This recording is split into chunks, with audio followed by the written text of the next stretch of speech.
Bonsoir et bienvenue à tous dans les dossiers de la mémoire. Le 19 septembre 1959 est proclamée la naissance du gouvernement provisoire de la République algérienne, le GPRA.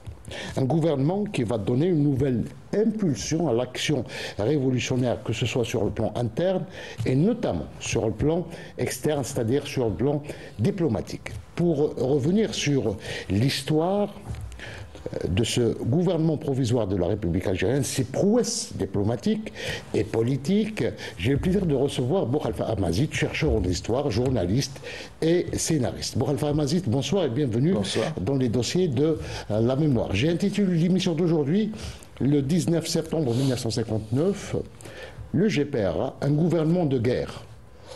Oui, c'est une étape. Oui. Une étape dans la guerre, la création du GPRA. Peut-être il y a lieu de rappeler à tout le monde que la possibilité de créer, de proclamer la République et de nommer, de désigner un gouvernement provisoire était dans les tuyaux à partir de 1956 avec le Congrès de la Soumane. C'est-à-dire que le CCE était un instrument du CNRA, c'était l'exécutif du CNRA, mais on est passé à une vitesse supérieure parce que justement, c'était en réponse à des atermoiements de la partie française qui disaient oui, négocier, mais avec qui? La recherche d'une autre troisième force, ou même d'une quatrième ou d'une cinquième, c'est-à-dire ils voulaient absolument une table ronde et noyer le poisson dans cette table ronde pour des négociations. C'était la solution qu'ils préparaient. Or, ça n'arrivait pas. Et à force d'atermoiement, donc le GPRA est formé et on dit vous voulez négocier, venez négocier. Or, la première chose, bien entendu, qu'ils ont réfutée, c'était de négocier avec un gouvernement provisoire de la République algérienne, alors que parce que dans les revendications exprimées, que ce soit dans la plateforme, mais auparavant, dans l'appel du 1er novembre, la reconnaissance de la République, la reconnaissance de l'État algérien était un préalable à toute négociation. Donc il fallait créer un élément bien sûr, pour qu'il puisse, c'est-à-dire pour faire avancer le côté politique de la question. Ce n'est pas un hasard si cela, pardon, excusez-moi, si cela arrive en septembre, le 19 septembre, bon, ce n'est pas un hasard. L'évolution de la guerre, parce que c'était une guerre, oui. L'évolution de la guerre a mené à la nécessité, c'est-à-dire c'est au moment. Ce n'est pas de bon gré ou avec joie que la partie française a accepté le principe de négocier. Depuis 1830, c'est la première fois qu'ils acceptent de se mettre à table et discuter du sort de l'Algérie, du devenir de l'Algérie, c'est-à-dire l'indépendance. Dire que, parce que on le voit aujourd'hui dans les encyclopédies, dans les documents, quand ils parlent de l'Algérie d'avant 1962, ils mettent Algérie française. Ouais. Elle n'était française que dans les textes des Français, que à partir de 1848, on a inscrit 3 départements, donc elle était française. Et pour eux, historiquement, elle était française. Elle n'a jamais été française historiquement. Ouais. Et ça, il appartient aux Français et aux historiens français de discuter de cette question. C'est-à-dire, elle était unilatéralement proclamée comme étant terre de France, appartenant à la France, etc. C'était une colonie française. Il faut revenir à cela. Une colonie de peuplement. De peuplement, et qui de plus. Il n'y a pas beaucoup de colonies de peuplement. Il y a les États-Unis, il y a l'Australie, il y a la Nouvelle-Zélande. Ce sont des cas très spéciaux. Mais le cas algérien, c'est-à-dire que... était spécifique. Ah oui, c'est un cas spécifique. Les Américains, ce sont des Anglais qui se sont américanisés. Ouais. Les Australiens ou les Néo-Zélandais, c'est la même chose. Ça n'a pas réussi du fait de la résistance permanente. Une résistance permanente depuis 1830. Et la résistance, il y a eu la période de colonisation, mais il y a toujours eu la résistance. Jusqu'à 1962, les armes se sont battues dans ce pays. Alors, pour revenir au contexte de 1958, le 19 septembre intervient donc après le lancement du second front, le 25 août 1958, mais aussi, 58, nous savons que les effectifs de l'ALN étaient au plus haut niveau donc, de toute son histoire. Oui, c'est-à-dire que il n'était pas dans l'intention ni dans le rêve de l'ALN de chasser la quatrième puissance, de vaincre la quatrième puissance mondiale, pas plus que en 1830, c'était de vaincre la première puissance, c'était la première puissance européenne et la première puissance du monde connue à l'époque, c'est-à-dire dans les classements de l'époque et les capacités militaires de ce pays. Un grand pays militaire que toute sa vie a été, depuis sa création, un pays de guerriers, un pays de machin. Il faut dire ce que l'Algérie n'a pas vaincu le dernier pays. L'Algérie a vaincu une puissance.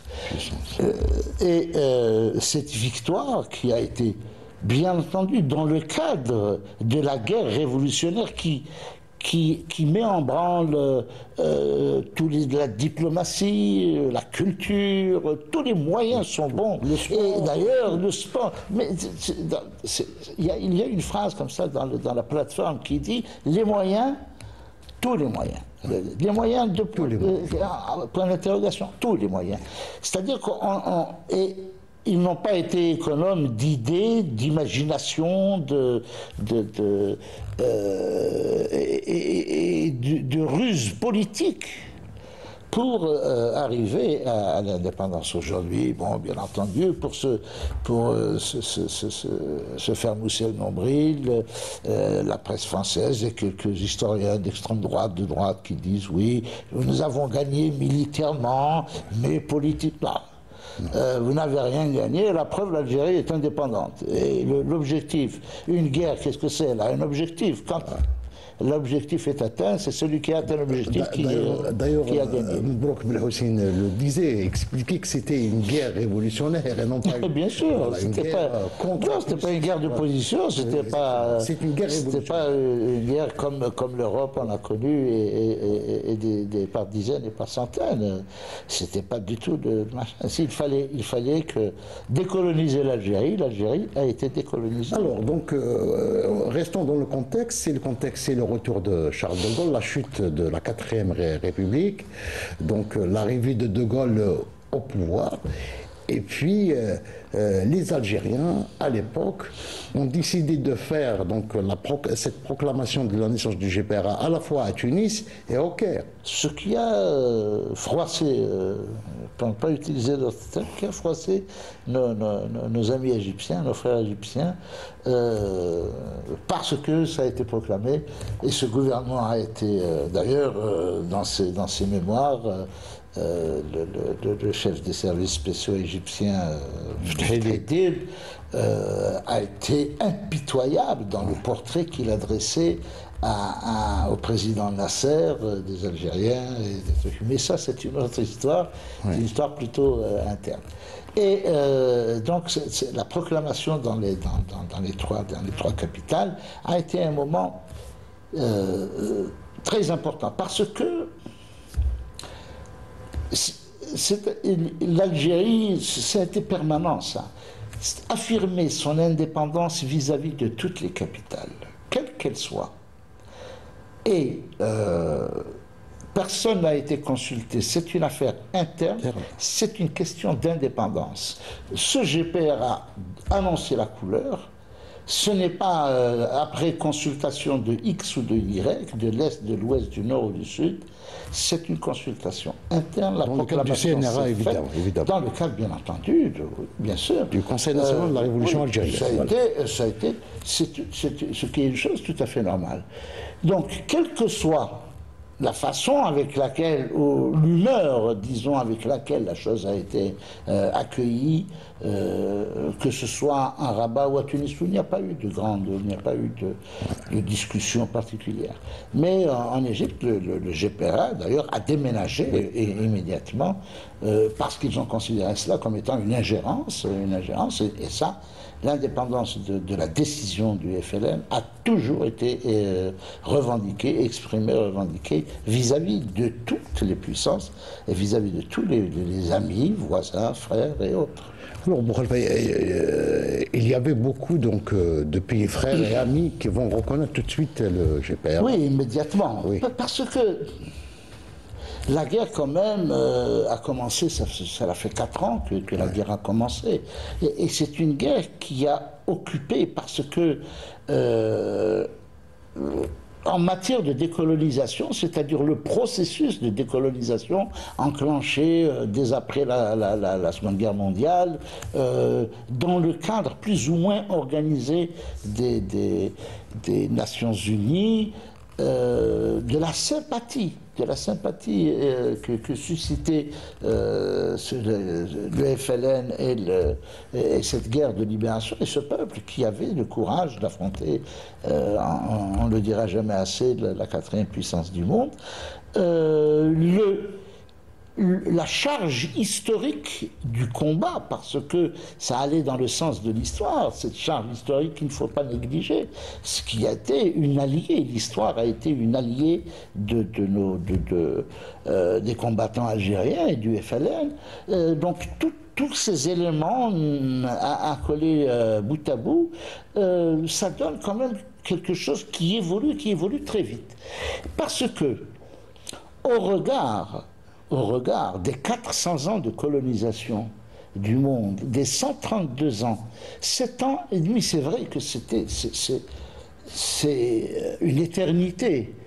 Mais en fait, les progrès qui ont été faits, si on considère le point de départ de 1954, c'est-à-dire cette décision prise par un groupe d'hommes, décidés, volontaires, et qui ont décidé d'aller jusqu'au bout,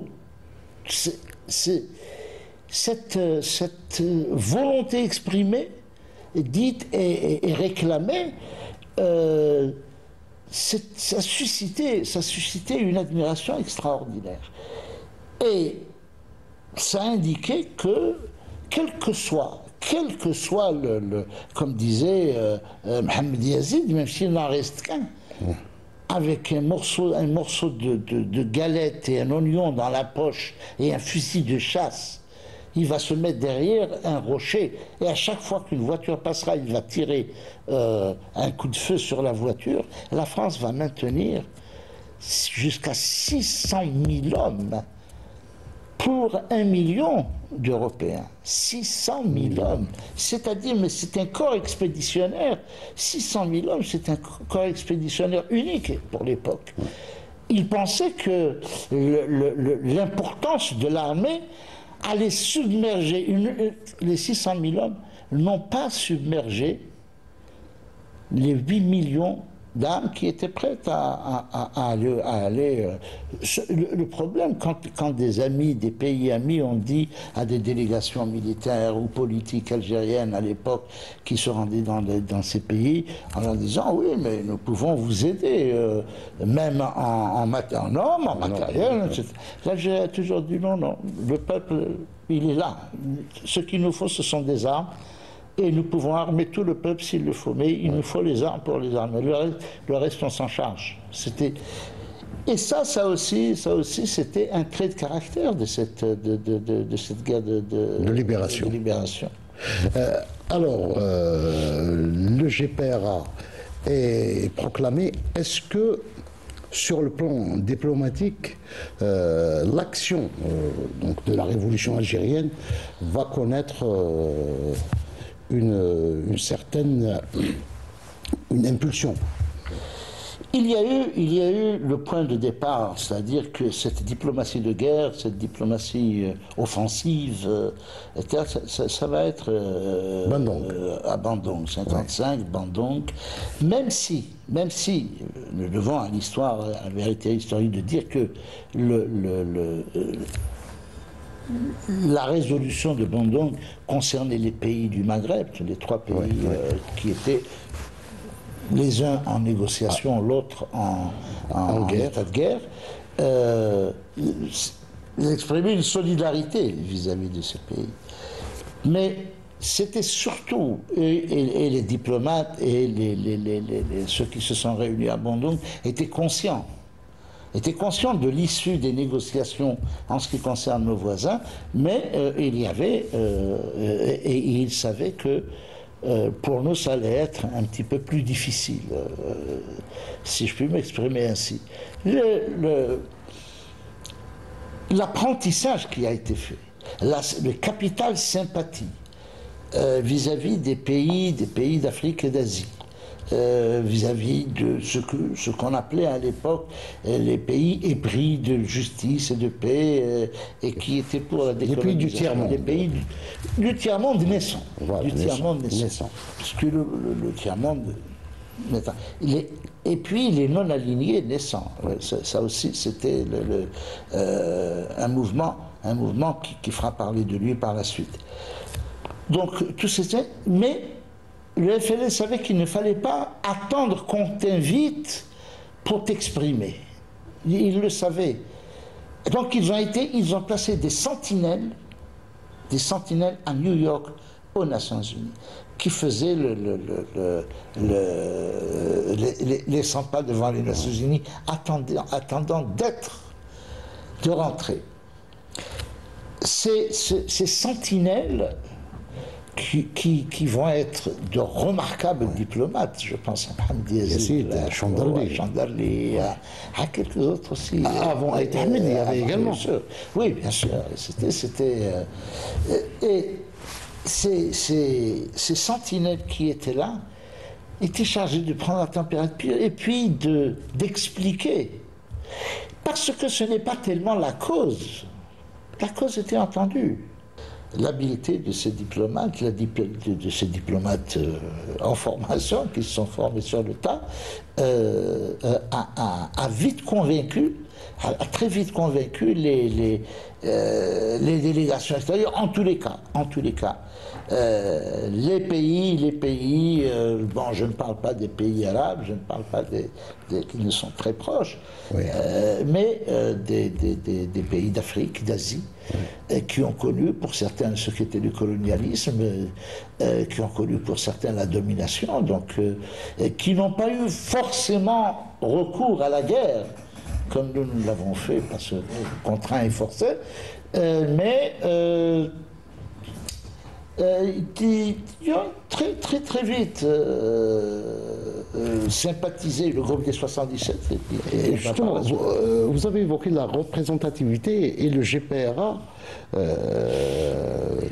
son peine a réussi à avoir l'adhésion populaire à chaque fois. Donc, dans des manifestations, on pense à décembre 1960, où le peuple algérien... Oui, là nous faisons un saut dans l'histoire, oui. C'est-à-dire nous ne sommes plus en 58, nous sommes... en 60 déjà. Ce qui est important, parce que il faut revenir sur une chose, c'est que 58, 59, tiens, pourtant, après les opérations Châle, après du plan Châle, c'était terrible. Voilà que De Gaulle, il parle d'autodétermination, déjà.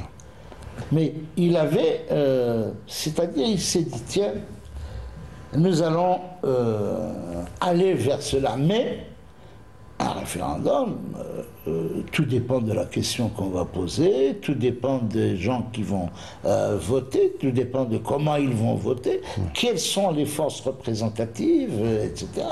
Et puis, dans son discours, dans le discours de 1959, il y avait suffisamment de pièges politiques,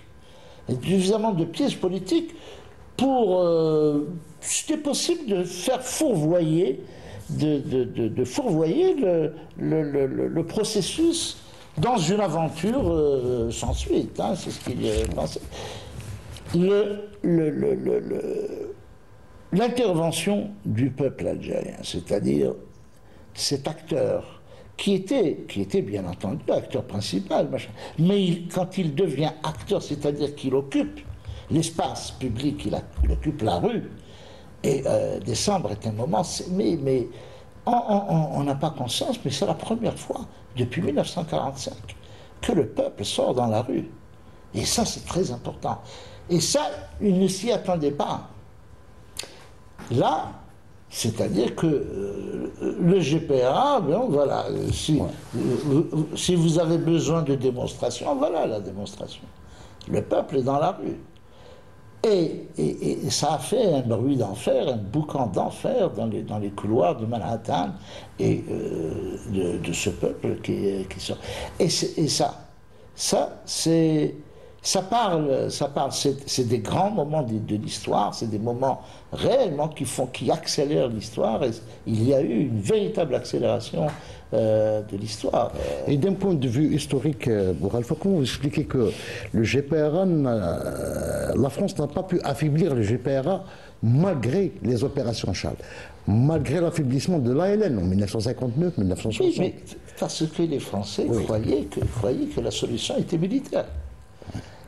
Et là, ils se sont rendus compte que la solution, oui, c'est vrai, les milliers de morts, les millions de morts, les milliers de disparus, les millions qui étaient dans des camps de concentration, la torture, et tout cela, malgré cela, les gens sont sortis. Ils ne sont pas sortis pour crier « Vive la France », bon, excusez-nous, on rentre à la maison. Non, la paix des braves. La paix des braves, mais ils ont répondu, mais vous plaisantez, vous vous moquez des gens. On n'a pas fait toute cette guerre pour arriver à la paix des braves. Parce que la paix des braves, qu'est-ce qu'elle proposait? Rentrer à la maison et puis on efface, voilà, puis on va donner quelques petites réformettes, comme on a fait. On a donné le plan de Constantine, le plan Charles, le rouleau compresseur militaire. On a donné quelques babioles sociales, oui, voilà. D'ailleurs, à l'époque, il y avait le développement de la télévision, de l'audiovisuel, etc. Il y avait une multitude de petits films, oui, comment l'Algérie s'industrialise, etc. Puis on montrait des Algériens derrière avec leur travail, qui travaillaient, qui faisaient, c'est-à-dire faire croire... la propagande du troisième bureau, du deuxième bureau. Oui, du deuxième bureau qui faisait le machin, tout ce travail de propagande. Les écoles, etc. C'est vrai, il y a une chose, c'est qu'à partir de 1954, le système a voulu rattraper un certain nombre, c'est-à-dire les différences criardes, la ségrégation, la discrimination, l'état de retard, l'état dans lequel se trouvait le pays, dans lequel se trouvait l'Algérie. C'est Eisenhower, je crois, qui disait que les Français auraient pu faire de l'Algérie une deuxième Californie. Lui qui connaissait l'Algérie en tant que soldat. Et donc, tout cela, ils ont essayé, se sont empressés de mes souvenirs d'enfance, je me rappelle de la vitesse avec laquelle on a construit la cité des Mimosas, la société d'État d'Yarchems, etc. C'était des grues partout. D'ailleurs, CI2, c'est des implantations au cœur de la ville. Vous voulez influer sur la marche de l'histoire? Oui, mais c'est ce qu'il voulait faire. Oui, mais seulement, c'était pas dans ce sens. L'histoire n'allait pas dans ce sens. Ce sens, oui. C'était pas dans le sens de Gaulle que l'histoire allait. Elle allait dans le sens qu'avaient choisi pour elle les Algériens, les combattants et le peuple algérien. Et pour revenir à décembre, donc, ça a été un moment très très particulier dont on ne souligne jamais suffisamment l'importance. Ce ne sont pas des manifestations, c'est un moment de construction historique. C'est un moment de fabrication de l'histoire. Et cette osmose entre le peuple et ses représentants. Ah oui, bien sûr, c'est-à-dire que la messe était dite en 1960, la messe était dite, c'était fini. Donc la messe était dite, et puis c'est le début des grandes manœuvres, évidemment. Oui, bien sûr. Oui, bien sûr. Et ils ont essayé de garder, de mettre en place un système néocolonial avant l'indépendance, parce que... Oui, ça c'est-à-dire que l'indépendance, c'était pratiquement la pire des solutions. Oui. La pire des solutions. Pour les Français. Pour eux, bien sûr. Pour eux, évidemment. La pire des solutions. Donc, mais il faut essayer de sauver les meubles. Ouais. Bon, d'abord, sauver les meubles. Garder les avantages économiques, les avantages acquis, etc. L'influence, c'est-à-dire intégrer le pays sur le plan culturel, sur le plan économique, oui, sur tous les plans. C'était pas de l'influence, la dépendance. C'était de la dépendance, c'était pas de l'influence. On l'a vu pour certains pays africains, on l'a vu que ce soit le colonialisme britannique ou français. Oui. Le colonialisme éteint. Il n'y a pas 50 000 colonialismes. Le colonialisme éteint. Et on le constate avec la question du Sahara occidental. En Palestine, bien entendu. Là, c'est aussi la solution du remplacement, parce qu'au Sahara occidental aussi, c'est ce qui a été cherché, l'invasion de la Marche verte, etc. Et donc, ici aussi, ça a été tenté. Ça a été tenté, bon, alors, qu'est-ce que nous allons négocier? D'abord, avec qui négocier? Bon, on accepte. Pas le GPR1. La France n'a jamais reconnu le GPR1. N'a jamais reconnu le GPR1, elle ne pouvait pas reconnaître le GPR1, et d'ailleurs, il y a eu des débats. Oui. Il y a certains partis qui ont reproché aux gaullistes de n'avoir pas reconnu le GPR1. Parce que ça allait créer ensuite comment négocier l'après-indépendance, si tant est que je lisais pas plus tard qu'hier, ça a été publié au Journal officiel en 1961. Ça a été publié, c'est-à-dire les débats qu'il y a eu à l'Assemblée. On parlait encore de rebelles, de machin. C'était le langage de la propagande, le langage qu'on trouvait dans les codes d'Alger, dans les journaux de l'époque. Hein. Et 1961, donc ces manifestations, c'est pas une 1961, c'est le 4 et le 5 juillet, il va y avoir cette fameuse marche, cette fameuse grève, la grève des Algériens, à l'appel du GPR. C'était la grève contre la partition. Le nom officiel, c'est la grève contre la partition. Parce qu'il y avait un projet de division de l'Algérie, du territoire national. Oui, parce que le Vietnam, c'était la négociation s'est achevée avec la partition. Création du Vietnam du Nord. Avec quel courage le Vietnam s'est réunifié.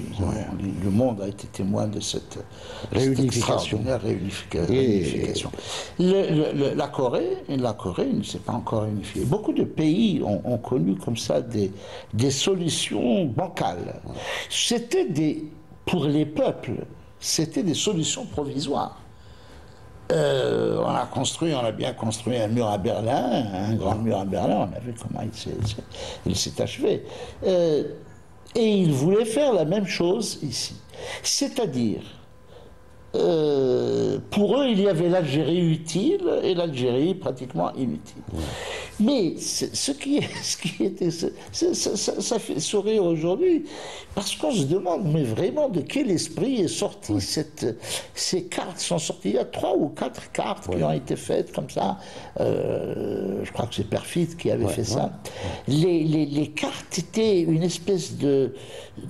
Alors il y avait une espèce de république ou un sultanat à Constantine, un autre à Tlemcen, mais Oran, il fallait garder Oran et Alger. Un corridor vers le... Un corridor qui était constitué d'une espèce d'entonnoir sur Tiaret. Et ensuite au sud de Tiaret, et puis ça s'élargissait, et puis le Sahara français. Cette solution a été bancale parce que le Sahara français, certains parlementaires français, en tout cas, avaient dit, ils n'avaient pas compris, ce n'est pas qu'ils défendaient autre chose, mais parce qu'ils n'avaient pas compris comment est-ce que ce Sahara serait au milieu tous les pays sont indépendants, et puis au milieu, il y a le Sahara français. Voilà. Enclavé, totalement enclavé, au milieu des pays, le Mali, la Libye, le Niger, la Tunisie, etc. Tout ce qui avait été créé comme État, les arrangements frontaliers qui ont été faits dans les années pour les indépendances des années 60, et puis au milieu, il y aurait ce qu'ils appelaient la mer intérieure. Ils avaient créé l'OCRS, qui était une espèce d'organisation qui préparait cette partition. Mais on n'avait pas... Je vous dis, c'est peut-être une expérience personnelle. J'habitais à Hydra, à l'époque, à la cité Sélier, et ils avaient construit une tour qu'on appelait l'OCRS. Mais on se demandait ce que c'était. Or, c'était l'instrument qui mettait en œuvre la partition. C'est-à-dire qui allait amener la partition du territoire algérien. C'est une tour qui existe toujours dans le Paradou, au milieu du Paradou, qui avait surgi comme ça, poussée par l'histoire, poussée par la décision du colonialisme. Ils avaient créé cette chose-là qui allait proclamer le 4 et le 5 juillet. Le 5 juillet, depuis 1954, il y avait le FLN insisté pour une commémoration. Ce n'était pas un anniversaire, ce n'était pas une célébration. C'est une journée de deuil. C'est une journée de deuil, c'est la prise d'Alger, le début de la Nakba de parce que c'est une... Algérienne, bien sûr. On utilise un terme que les contemporains nos compatriotes comprennent aujourd'hui. C'était le début de la NAG, le début de la grande catastrophe du colonialisme. Cette catastrophe s'est traduite par le cortège de morts, de deuil, de trucs permanents pendant 132 ans. Et donc, le FLN a décidé que ce serait un jour de deuil, un jour de commémoration, et ça s'est propagé. Et là, pour le 1961, il y a eu un appel, l'appellation officielle, c'était un appel pour la grève générale contre Et c'était l'appel du GPR. Du GPR, oui, c'est le GPR qui a appelé à cela. Mais cet appel-là,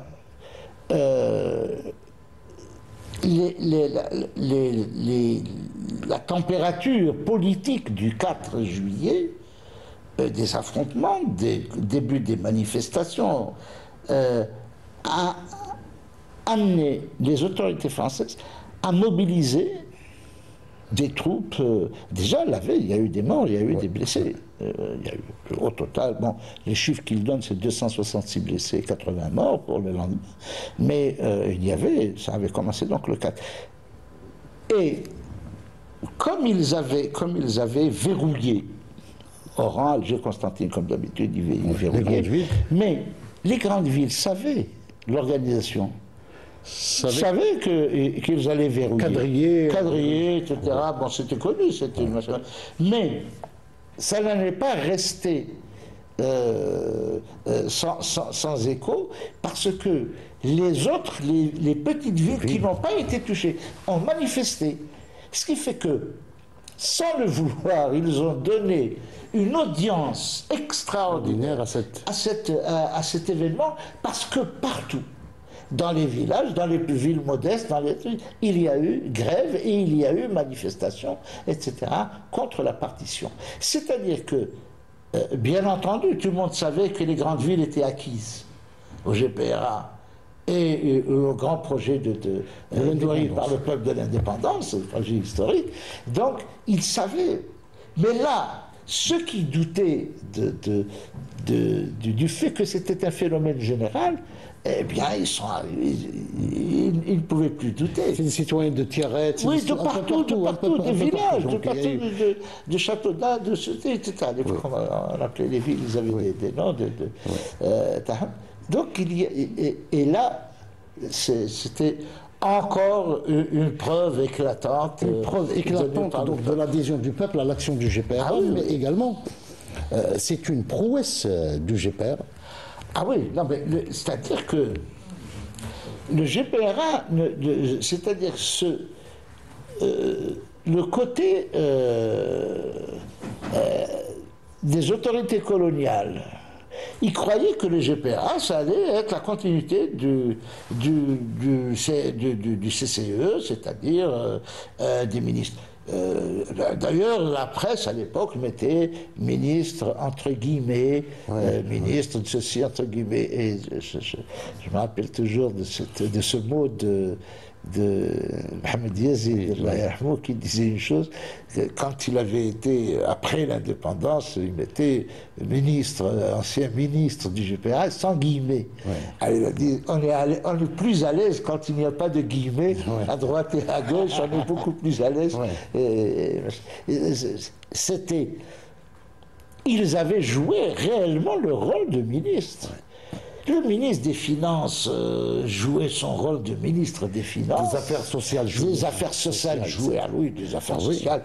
Ils avaient un travail énorme, les réfugiés, et puis l'armement, l'armement, les liaisons aussi. Il y avait un département extraordinaire. C'est-à-dire chaque ministère, chaque département ministériel jouait son rôle de département, c'est-à-dire on préparait l'État, on préparait les structures, ce qu'allaient être les structures de l'État. C'est vrai qu'il n'y avait pas beaucoup de ministères, mais c'était à l'économie, mais en tous les cas, il y avait l'efficacité, et on peut retrouver des dossiers, on peut retrouver aussi aujourd'hui des dossiers, des déclarations, Il y avait bien sûr ceux qui étaient les déclarations des ministres des Affaires étrangères, je pense à Saad Dahleb, à Karim El-Khassoum, qui avait été ministre des Affaires étrangères aussi, et ministre de l'Intérieur. Chacun jouait son rôle. Et ça, c'était... Il y avait chez les Algériens une fierté à dire qu'il y avait un gouvernement algérien. Il était provisoire, mais en tous les cas, c'était un gouvernement et non pas une structure. Un gouvernement de guerre, un gouvernement qui faisait la guerre, qui menait la guerre, qui s'occupait des faits de guerre. Et ça, c'est une fierté supplémentaire, une fierté qu'on ne connaissait pas encore, qu'on découvrait. C'est-à-dire que l'État prenait forme.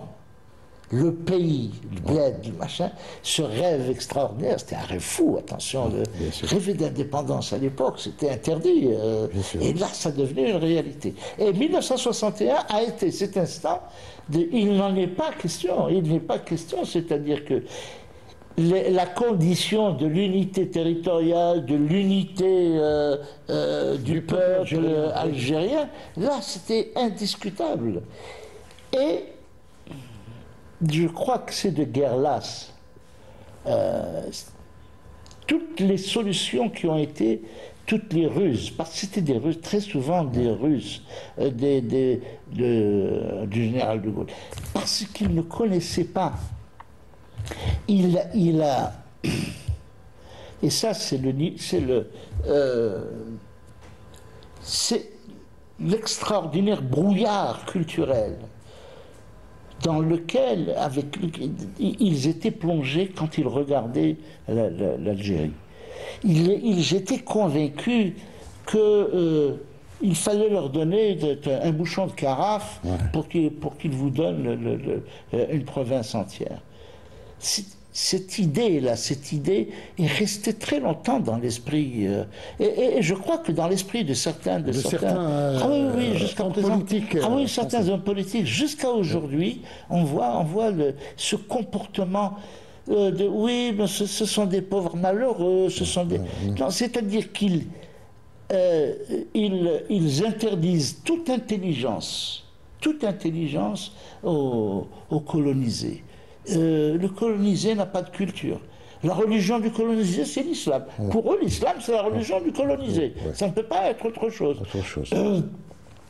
Tout cela, et c'est dommage. Et c'est dommage d'être resté 132 ans dans un pays et de ne pas le connaître, de ne pas connaître son peuple, parce qu'on a méprisé son peuple. Parce que c'était le Harbi, c'était le Yaouled, c'était la Fatma, c'est tout ce qu'on représentait pour eux. C'est-à-dire qu'ils sont aujourd'hui, beaucoup sont aujourd'hui...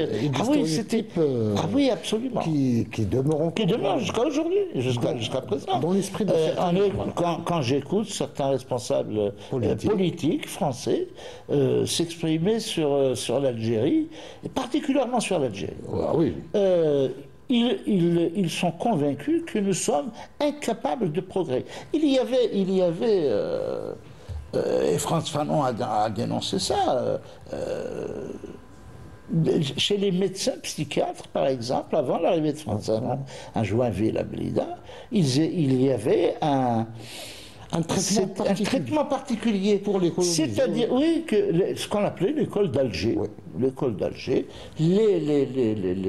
L'Arabie, les Arabes, ils sont incapables d'intelligence, ce sont des fainéants nés, ce sont des paresseux. C'est-à-dire que l'état de soumission, l'état d'infériorité dans lequel ils ont jeté tout un peuple, eh bien, c'est devenu la nature du peuple, dans leur esprit, c'est devenu la nature même du peuple.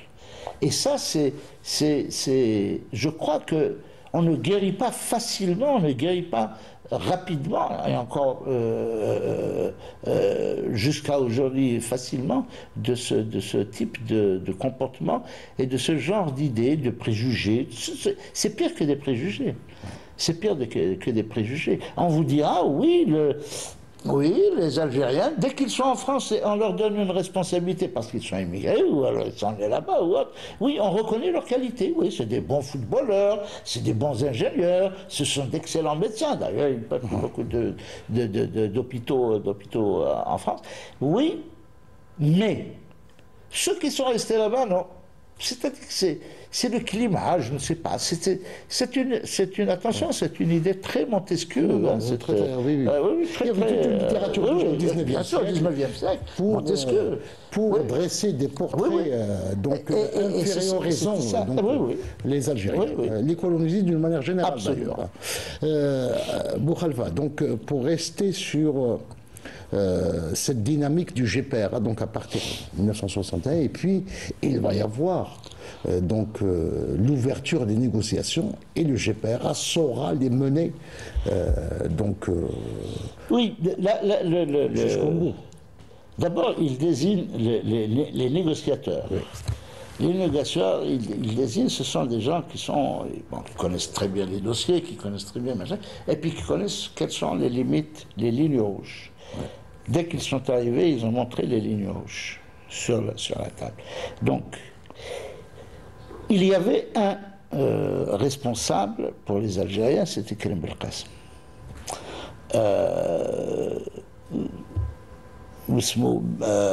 Louis Jox pour la partie... Oui, la partie française. Non, je voulais dire que ceci... Belkhada explique le choix de Karim Belkacem comme chef de la délégation algérienne. Il dit parce qu'il était incontestable politiquement et incontestable militaire. Il était militaire et politique. Il a été le premier à ouvrir la porte de sortie pour le colonialisme. C'est juste qu'il la ferme, qu'il est derrière eux. Et donc, il décidait du cours des négociations Mais la délégation française, ce qui est étonnant, c'est qu'ils avaient recours au téléphone pour la moindre des choses. Il fallait appeler l'Élysée. On sait qui répondait à l'Élysée, mais souvent c'était De Gaulle, qui perdait patience à mesure de la lenteur des choses et puis de l'exigence aussi très pointilleuse des Algériens, de la délégation algérienne. Donc, au fur et à mesure, les Français parlaient, réfléchissaient en parlant. C'est-à-dire qu'il y a cette nette impression qu'ils ont avancé vraiment par petits pas. On essaye par-ci, on essaye par-là, si ça marche, ça va, sinon on va... Et ainsi de suite, c'est-à-dire que ça a pris le chemin des écoliers, hein, en réalité. Alors que du côté algérien, c'était très clair, il y avait ceci c'était vraiment très clair chez eux. Les points de rupture, les voici. On négocie tout ce que vous voulez ensuite. Mais pas l'intégrité du territoire, l'unité du peuple, la représentativité du FLN, et bien entendu le cessez-le-feu et la négociation que voulaient les Français.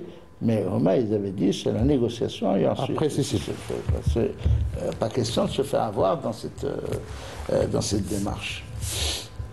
Donc le GPRA a réussi à déjouer toutes les manœuvres de la partie française. On peut l'affirmer sans aucun problème.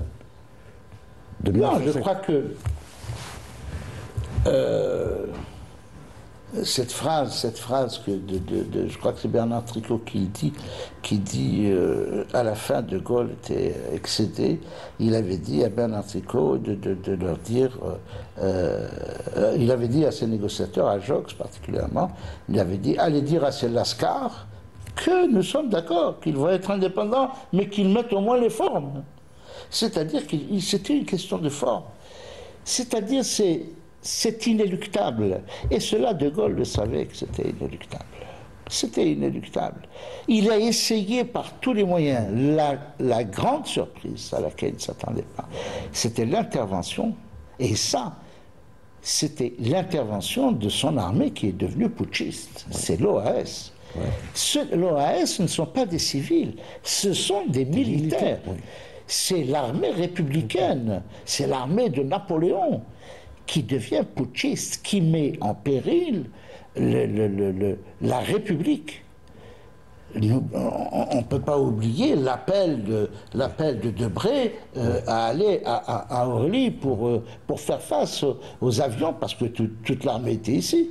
Aux avions qui allaient par ils pensaient qu'ils allaient prendre le pouvoir en France. Ici, ils ont failli prendre le pouvoir. Et on se souvient, Français, Françaises, aidez-moi, cet appel pathétique du chef de l'État, de Gaulle. Et on ne peut, c'est-à-dire que le pays était déstructuré, était totalement explosé. Et il fallait sauver la République. Alors, notre ami Abdelmajid Merdassi, il a consacré un bon livre donc, à l'histoire du GPRA, avec un titre très subjectif. Le GPRA, un mandat unique. Qu'est-ce que vous pensez, Bouhalfa? Oui, c'était un mandat unique, c'est-à-dire, bon, c'était un mandat unique. Bon, c'est comme vous l'aviez dit au départ, c'était un gouvernement de guerre. Oui. C'était son mandat, sa mission, le délai, c'était l'indépendance. Une fois l'indépendance proclamée, il avait accompli sa mission. Le gouvernement qui allait suivre n'avait plus le même caractère, n'avait plus ni la même mission, ni autre. Il y avait fin de mission avec l'indépendance. Je trouve que avoir été membre du gouvernement provisoire, ça doit être un moment exaltant, c'est-à-dire ce mandat unique unique dans l'histoire, unique dans la vie, unique dans le temps. Je trouve que nous n'avons pas, hélas, le cinéma, le théâtre, la peinture, les arts n'ont pas, hélas, suivi et pour faire connaître parce que l'historien peut donner des dates, il peut donner des circonstances, il peut donner des explications, mais il ne donnera pas l'ambiance. L'ambiance, c'est la vie. La vie, l'atmosphère. L'atmosphère. Vous savez, quand il y a chez ceux qui ont vécu, et je suis d'entre eux, les journées du 5 juillet 62, enfin de juillet 62, cet enthousiasme, cette folie, cette fête. Et à chaque fois qu'il y a de la joie, on dit c'est comme en 62. On compare parce que c'était le sommet de la joie. La liberté suscite chez les hommes quelque chose d'unique. Ce sera le mot de la fin de cette émission. Je tiens à vous remercier vivement, Boukhara Tamazi. Je rappelle que vous êtes chercheur en histoire, chroniqueur dans la presse nationale, scénariste et éternel journaliste. Voilà. Donc je tiens à remercier également l'équipe technique du Studio 2. Excellente soirée.